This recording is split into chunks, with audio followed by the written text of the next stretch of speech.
Welcome to the Talk of the Town podcast, a collaboration between the City of Winter Park, Rollins College, and the Winter Park Chamber of Commerce. My name's Betsy Gardner, and I'm the president and CEO of the Winter Park Chamber of Commerce. Today, I'm here with my guest, Sam Monger, who's joining us here in Winter Park from London, England, having served as the strategic advisor to the Grosvenor estate and its redevelopment in London. We'll get more into that in a minute. Currently, Sam works for the Good Economy as a consultant, focusing on place-based impact investing and delivering value to communities through thoughtful redevelopment. Welcome, Sam. Thank you very much. So Sam's with us this week. The cornerstone of his time here is the Winter Park Outlook presentation, where he'll be sharing with us some of the thoughtful approaches the Grosvenor estate used in London to redevelop its holdings into more meaningful and impactful spaces and places within London. Sam, we're grateful for the thought leadership that you've brought to the community. Tell us a little bit about just who you are, your history a little bit, and why you're here. We know we want your thought leadership, but what do you think the Grosvenor influences as a best practice example for our community? Walk us through a little bit of that. Sure. So in terms of who I am, I graduated from Oxford with a degree in philosophy, politics and economics many years ago now. I spent about 15 years of my career as a management consultant advising businesses how to get difficult change done. And then I spent the last 15 years doing the same sort of thing for places, whether it was at Grosvenor or with the Good Economy. I think a lot of the work we did at Grosvenor around the vision that we developed for the places we managed in London, which are known as Mayfair and Belgravia, there was a lot that we did there that I think Winter Park could learn from in terms of the importance of having a really good vision to start with, but then also all the underlying planning and tools that sit up behind that to actually turn that vision into reality. So we often get told things like, how come Winter Park can't just be more like a community like Seaside, which is a community I'm sure you're not familiar with, but it's in the panhandle of Florida. And it was a completely developer-driven planned community that has yielded benefits to really the entire Upper Peninsula of Florida. It's stimulated tourism, real estate values, a strong sense of community identity, and it has a very walkable, dense community feel that's very mixed use and activated in ways that create a sense of shared identity in that place. You all have done a fantastic job of driving thoughtful redevelopment in these spaces. What do you think are some of the shared traits we have? I know that you talked a little bit about Mayfair and Belgravia. Tell us a little bit more about that. Who lives there, what that's like? Because we often hear, well, we'd like to be more like this, but I think a lot of people don't understand that piece of managing difficult change that you talked about that goes into bringing those things into life if you're not actually dealing with a discrete piece of land that you can just build from scratch whatever you want. You all had to do the urban infill piece and bring all those stakeholders to the table, thinking about a lot of different components. Walk us through what that was like, what you had to think about, and the stakeholders that you had, expectations, things like that. I know that's a very big question, but we can pick it apart in many ways. I think there's about 5 questions in there, but I'll do my best. So so just for a bit of context, Mayfair and Belgravia sit within the West End of London. And for listeners who aren't familiar with London, if I tell you that Mayfair is the most expensive property on the Monopoly board in UK, that gives you an idea of what sort of place it is. It's a very mixed use place. It has a mixture of residential housing, but also office space, retail and hotels.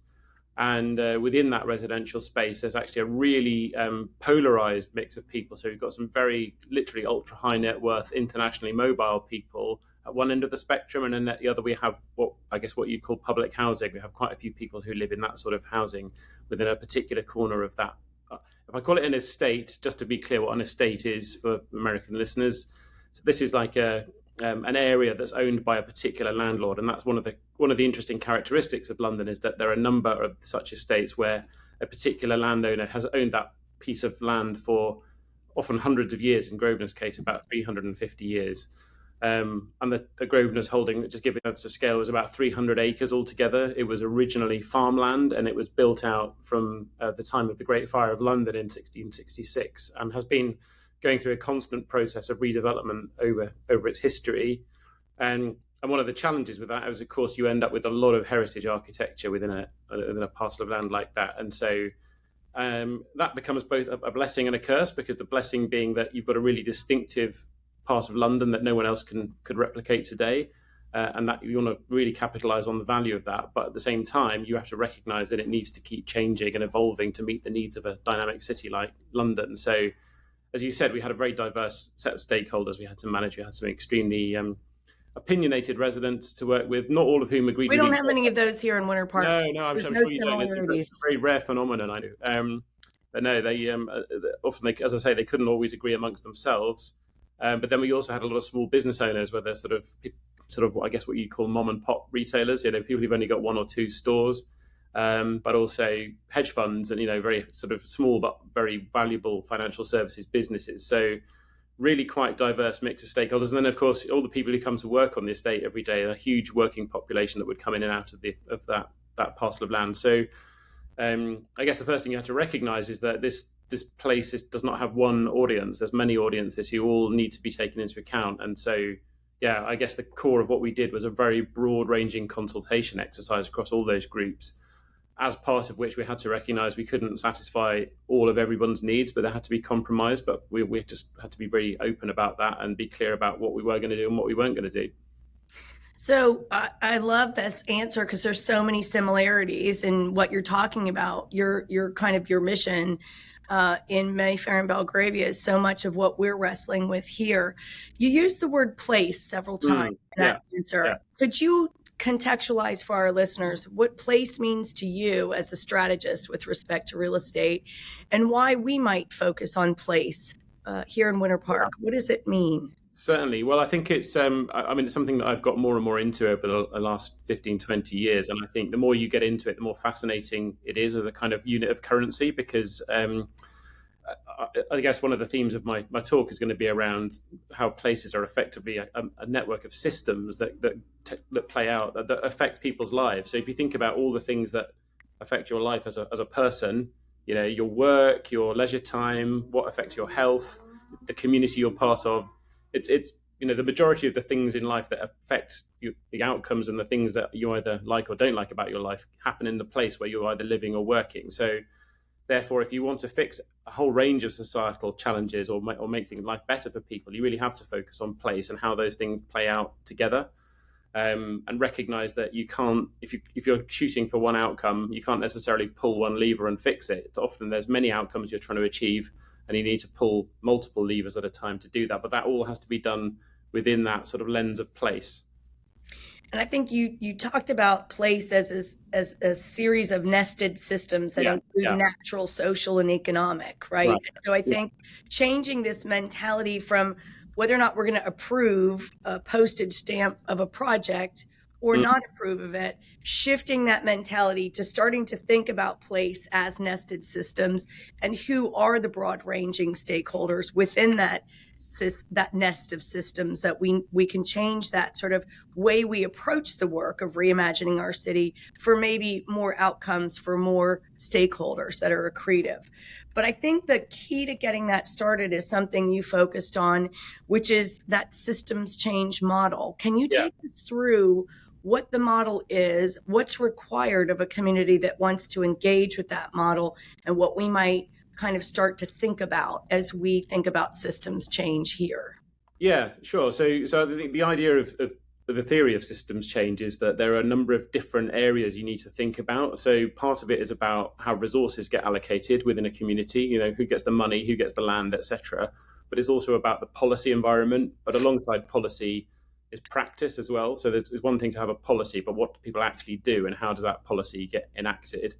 Then there's also at the other end, there's sort of perceptions, and sort of a big part of it is about the community and what they think their place is. Where because they don't necessarily recognise administrative boundaries in the same way that those of us who work in that space think of that. So it's about how do they think about their space. I think you could have an interesting discussion with a group of people about whether they think Winter Park is is a sort of autonomous place or whether it's a suburb of Orlando. I think you might get different answers to that question from different people, and it is what you make of it in a way. So the idea with systems change is, as I say, thinking about all those different areas and saying, right, what are we trying to shift here? How much is it a question of shifting perceptions? How much is it about policy? How much is it about resource allocation? And then, therefore, who actually controls those different levers? Who holds the purse strings? Who owns the land?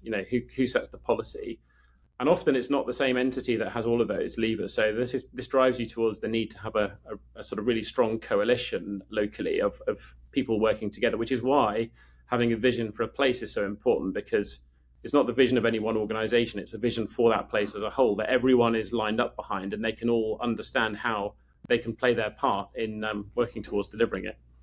I think if there's one thing I want our listeners to take away from this conversation, it's what you just said, that this isn't owned by any one stakeholder, excuse me, but that everyone needs to play a part and should know what part they're willing to play. We focused on tri-sector leadership as we approach a new vision of land use here. And certainly we want to engage the public and private sectors. We believe our role in leadership in the independent sector is to identify the problems and opportunities and identify resources and play that sort of orchestra conductor role of bringing all the sectors to the table and starting to create this kind of new model of prosperity. We launched our Winter Park Prosperity Scorecard in 2022 that helps us identify the key areas of opportunities that we can actually quantify through the metrics that we measure on the scorecard. Certainly housing has emerged as a critical area of urgent focus because it's just getting worse year on year. But we're also focusing on things that this community identified as the metrics of prosperity as we see it. When you are thinking about a vision for a place and prosperity, what do you think makes a prosperous place? Well, again, I come back to what prosperity means to a place is really determined by the community that lives there. So we did a big consultation around that within Grosvenor. Others have done it. I think the key point is it always has to come from that community in that place. You can't create a sort of cookie cutter model that you then apply everywhere, because they have to feel that it's come from them and that they own it. But it is by its nature quite broad. There was, in my talk, I talk about some work that the Institute for Global Prosperity did with some communities in East London that really dug into this, and they did a proper kind of immersive community research program, and they came out with a number of domains, which some of which you might obviously think of as about prosperity, like access to good jobs and income and so on, but a lot of it was also about feeling part of the community and the level of well-being and the access to opportunities for growth and so on. So again, that you can't pin it down to a single metric. It's about what that community is looking for, but that then gives you the raw material that you can then turn into, as you say, the sort of things you want to be able to measure and track over time, and importantly play that back to the community to say, look, this is what you said you wanted. This is what we've been able to deliver. This might be what we haven't been able to deliver, but we're still working on it. And that constant iteration and building of trust with the community is really important, because a lot of places do start from a kind of quite a low base in terms of trust between some of these stakeholder groups. So, demonstrating that you've listened and acted on that listening is a really good way to start that process. So Sam, in full disclosure, as you know, I used to live in London. I'm very familiar with the neighborhoods of Belgravia and Mayfair, and they would be widely regarded by anyone who's lived or visited there as some of the most desirable neighborhoods in London, and certainly hold and experience growth in residential and commercial values that would outpace other neighborhoods in London. The interesting feature of your work is I know that when you went out into the community and said, is this a nice place to live? Probably in a more eloquent way than that. What were the findings of those communities? I think there was some surprising discovery there. Well, yes, we certainly found it. Certainly some parts of the estate were very well regarded by people who lived there, but other parts of it were really not, or sort of not seen as places that you'd necessarily want to hang out, because there was lots of noise and road pollution and just the aspects of the place that weren't as great as we all sort of thought they might be. One of the metrics we used was we asked people across Mayfair and Belgravia, how well connected do you feel to your community? And the results of that were really varied. In some parts, there was a really good net positive score, but certainly in Mayfair, it came out sort of negative 10% on a net promoter basis. So, and that partly reflects the fact that, as I say, we had a bit of a mixture of public housing tenants who perhaps felt they were a little bit on a little bit of an island amongst all this prosperity. And at the other end, you had all these ultra high net worth people who were often quite transient. They might not spend that much time in their London residence. So why would they feel connected to that community? So that gave us some really good, objective feedback about some of the things we needed to focus on to start building more of a sense of community in those places. And I think part of the value of having you here is to have you help us ask the right questions. Certainly, one of the right questions is, how connected do you feel to your community? And I think that's a question we're ready to go out and ask this community. I think there are areas of opportunity for Winter Park. I think there are moments where not all of it is considered to be sort of hitting at its right weight class, right? We've got an opportunity there. So I love that model from Belgravia and Mayfair that we can borrow in terms of asking the right questions, truly engaging the community and understanding what are the levers that drive a sense of connectedness to the community that we can pull to create and engender a deeper sense of community. Certainly, Winter Park is regarded by many as the crown jewel of the community real estate portfolio in Central Florida. And there are those that think, well, we've got nothing to improve, but we've got competitors popping up all around us. And I liked that you talked about the urgent need to be good stewards, both of what we've got now and making sure that the portfolio remains competitive going into the future. In a dynamic place like London, there's an urgent need to do that. But I would say in Winter Park, that need is just as urgent. I grew up in Winter Park and there was nothing like it in Central Florida. And now people are doing meaningful placemaking in places that won't resonate with you, but hopefully will with our listeners over in the Packing District on OBT or over in the Milk District or over in Baldwin Park. We're seeing values that are approaching or even in some places matching price per square foot values in Winter Park. So we've really got to take a step back and make sure that as stewards, we're positioning this community to maintain and grow its value, certainly on place with these upstart redevelopments around the region. I think the key to that is in our conversations, we've talked about having a shared vision.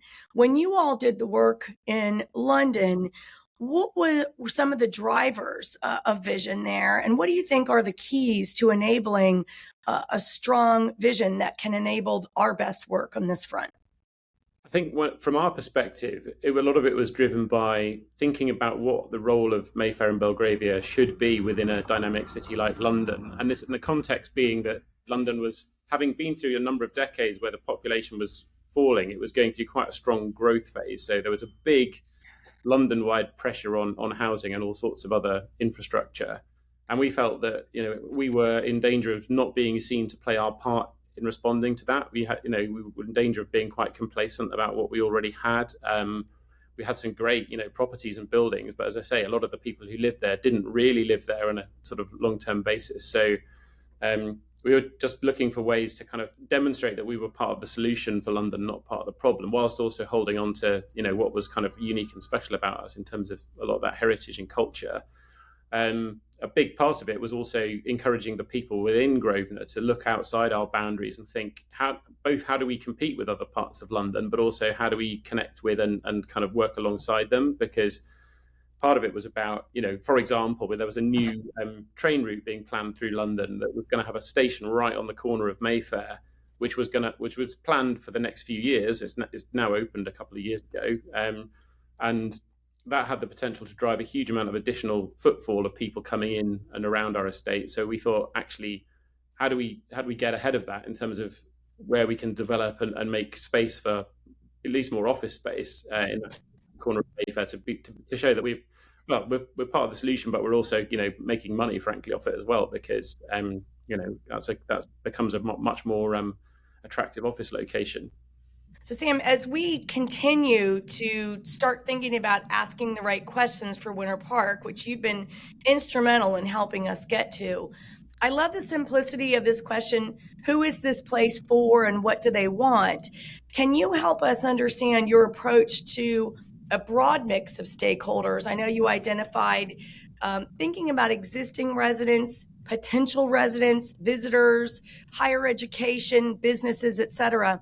And I think there is a systems change shift that needs to go on. We think not just about existing residents, but those of us who are in leadership really have a burden to think about future residents and what our grandchildren might want from a place in Winter Park. And as we deal with the reality of escalating housing values that are really boxing young people out of the Winter Park property ladder, what can we do to solve for today and then continue to solve for the future by considering some of the stakeholders who, quite frankly, aren't even yet at the table? Can you tell us your approach to that? Yeah, I mean, there was a lot of consultation and analysis involved. So we already did quite a lot of surveys of our tenants across all the sectors to understand, what they liked and didn't like. But we really built on that and had sort of lots of workshops and engagement, being very sort of, I guess, clear about, we can't give everyone everything they want, but we just wanted to understand where they were coming from and what their priorities were and test various propositions with them. So, yeah, I mean, as I said, existing residents were not one homogenous group. They all had quite diverse opinions within themselves.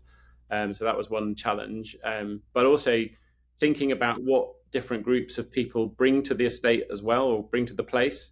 So, for example, people who live in our homes, they were not around during the daytime, but they were around in the evenings and the weekend. People who worked in the offices, it was kind of the inverse. And then we have a whole bunch of people who come in to visit the retail and hotels and so on. So thinking about what that does in terms of things like the footfall and the vibrancy of the community, and also who is actually there, who feels a long-term stake in that community. And it's not always just the people who live there. A lot of the small business owners felt really invested in the community as well. So making sure that live there, they felt invested, right? Yeah, exactly, because that's where their business is. And as I say, a lot of them they only had one business, one store or whatever, and that was or there's a chain of very good Italian restaurants that had 4 outlets, but they were all in Belgravia. Now that's a very sort of strong commitment to a place for a business. So we took all those on board, and then we sort of created a grid really where you look at all the different groups, and then you look at what the offer looks like and what they want, and that allows you to work out where there are things that you can do that really support multiple groups, and then there are other things where there's likely to be conflict between different groups, and you can start to prioritize those things. And then the other part was then the sort of horizon scanning and thinking about what's going to drive change in the future. And we were doing all of this before we'd had the pandemic, for example, which is another big sort of shock that's affected how people work and how they live and so on. So, but we were trying to anticipate all the things that might come along, new generations, new approaches to work using technology, and what they think about going into an office, even relative to sort of having other ways of working, and then the style of working from coffee shops and so on. So always trying to have an eye to the future and what's changing and what people are going to be wanting in 10 or even 20 years time, because of course when you build things, you don't build them for 5 or 10 years, you build them to last hopefully for a few decades. And so I guess the other point there was trying to kind of build in a level of optionality to what we were creating, so that you've got spaces that are flexible, whether that's the buildings or the spaces in between them, so that they're adaptive and you can adapt them to new requirements. I mean, and looking back over Grosvenor's history, there's a lot of that has already happened. So you've got buildings that were created as stables for horses when that was the main mode of transport, that then became adapted as either houses or retail units. So thinking through how you build things that have that capacity to flex and adapt over time as needs do change and adapt. So, Sam, that's touching on this idea of embedded options in the land use code, right? We don't have that in our code. I think that's sort of advanced level stuff for us that we're not there yet as a community. Maybe we have you back in a couple of years but just lay out a few breadcrumbs of what an embedded land use option is. I know you gave us the example of the Muse house, but help us understand that a little bit better. Well, so I mean, a place like Mayfair, when it was built, Grosvenor Square in the middle of Mayfair was all Georgian townhouses with very wealthy people living around it. In fact, that first generation of properties have now long gone and been replaced, even within the 350 years of the estate's history.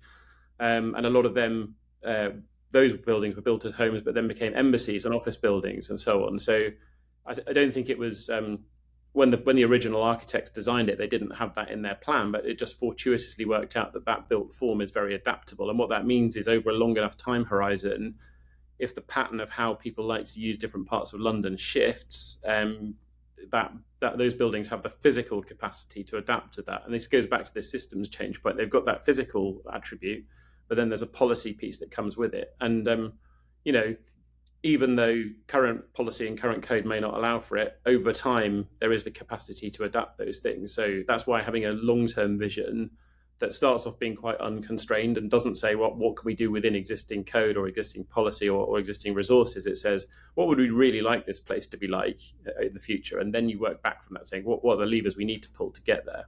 Again, another key question: what would we really like for this place to be like? When you all created your vision for Mayfair and Belgravia, I'm just going to read this. You had 7 bold and ambitious outcomes that defined that vision, that was a shared vision: active neighborhoods, integrated districts, connected communities, better streets, greener spaces, enterprising places, and architectural excellence. I think that is a bold vision. And I think you have achieved that. Tell us a little bit about the architectural excellence piece, or any of the other elements of that bold vision that you feel you really succeeded with. Sure. I mean, I think first of all, when you read that out as a list, you could sort of look at that and think, well, why wouldn't you want that? That's all fairly kind of obvious, motherhood and apple pie type stuff. But actually, those sort of top level principles really emerged from our sense of like where we were falling short. So it was all about, these are the things that we need to fix to kind of create the place we want this to be. So there was a whole bunch of detail that sat behind those, both in terms of why we thought those were important and then what the outcomes would look like in detail. I guess architectural excellence was this point of recognizing that we had a really strong architectural heritage on the estate that we wanted to build on, but we still wanted to be able to kind of progressively redevelop parts of it in response to the changing needs of London. But as we did so, we couldn't afford for that to be a really poor quality looking building, because that then starts to kind of reduce your kind of freedom to operate in the future. If you're building stuff that just looks rubbish and people don't like it, then it's less likely to work in the future. And also it doesn't contribute to the kind of type of place we were trying to create. So as an example, we created a very modern looking new art gallery just behind Grosvenor's own office, which became such an iconic location that people would come and park their high performance sports cars outside it to take photographs to post on Instagram. So that's one way of measuring the success of architecture. I think creating Instagrammable places is definitely a measure of success, isn't it? So well done. Yeah. Bravo. So as we start to wrap up, obviously we want to move toward creating places, but then we want them to be resilient places. And I know that our flood risks are not coming from the same source, but that we both have locations with flood risk and serious resiliency challenges. I know that there is flood risk with respect to the subject properties that you have advised on. And certainly we have hurricane flooding risks and other types of resiliency risks. Can you talk a little bit about maintaining a focus on those as we're bringing all of these questions and thoughts into our consciousness, as we're thinking holistically about land use? What are the benefits of doing that, and how can we start with the end in mind? Unfortunately, is potentially a flood. So how do we make sure that we're doing a great job of resiliency and future proofing as we're building out these models? Well, I think one thing, again, is going back to thinking about those threats and challenges as part of a holistic piece. So looking at the broad range of trends that are going on, whether it's about social trends or technology or the climate. And then we did a whole piece around scenario planning to look at how would we respond as an estate owner if any of these things unfolded, because often some of the things you can do as interventions might allow you to hit a few of those problems in one go. So rather than picking them off as sort of individual challenges, thinking about, this is our portfolio of challenges, how can we respond to that, and how can we do that in a joined up way? So, I mean, one example within that would be around the approach to greening. So how do you get more green space into the streets? And so there are many sort of elements to the business case for greening. Part of it can be about climate mitigation. So you can create shade, you can create a measurable amount of cooling from a certain amount of greening that you have, and sucking up pollution from cars and lorries and so on. But also you can do it in a way that helps you mitigate the flood risk and helps absorb some of the excess water, for example. So as well as creating a more attractive street environment, so you get more footfall coming to your retail. So and there's a few others as well. So thinking about how you can find a solution that hits a number of those problems, it all comes back to that systemic approach ultimately. And then the other side of it was, so we were looking at climate mitigation, but also looking at climate adaptation alongside that. So we came up with a whole strategy around what we wanted to do to reduce our contribution to the problem of climate change, and the built environment is a massive contributor to that, both through the activity of building and through operating buildings. But also, how do you make sure that the buildings you have got are as resilient as possible in the event of flooding and other activities like that? Well, we have found that we've got much more in common than we have in difference with each other. And certainly we approach speaking English differently, but look how much we have in common. I've really appreciated the focus on these factors today. I think for me, the key question takeaways and what we can learn from our meditations on this is who is this place for, and what do they want? And then the key question and penetrating question you've asked all throughout our collaborations is there a shared vision for this, right? How do we make sure that the shared vision is there so that we're much more successful? I know that I asked you to sort of quantify the value that was generated through the holistic work that you were a strategic advisor on, and you gave me an arresting number. Can you help me understand what happened as a result of using this holistic approach in Mayfair and Belgravia, and what that looked like as an actual growth opportunity on an enormous asset class size? Just quantify that for us. Yeah, sure. So I mean, this is analysis we did in about 2016, 2017 time. So at that point, our holdings in London were worth about £4.7 billion. So that's 5 point something billion in its entirety. Having created that top line vision, we then broke it down into a sort of district level scale within those 300 acres and said, right, which parts of our estate or that holding do we think have the greatest growth potential if we execute that vision? And it really varied by place. So as an example, Eaton Square in the middle of Belgravia, we felt there was relatively little we could do there. It was very well established. It was residential. It was very protected through heritage laws. There was a limited potential to uplift it. Whereas some of our retail streets were massively underperforming some of their peers within the broader West End.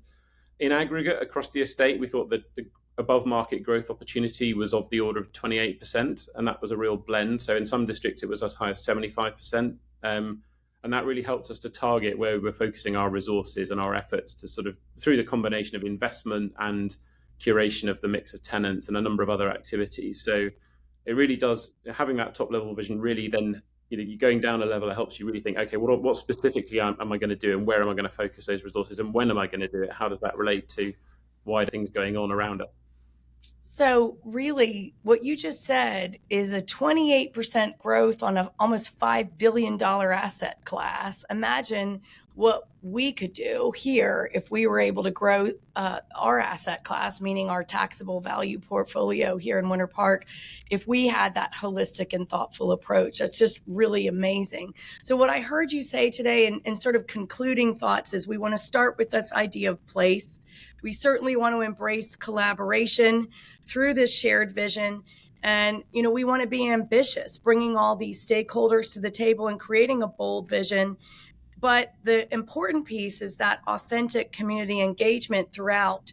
Are any other concluding thoughts? I think those are some of the tips you've shared with us, and starting out with asking the right questions.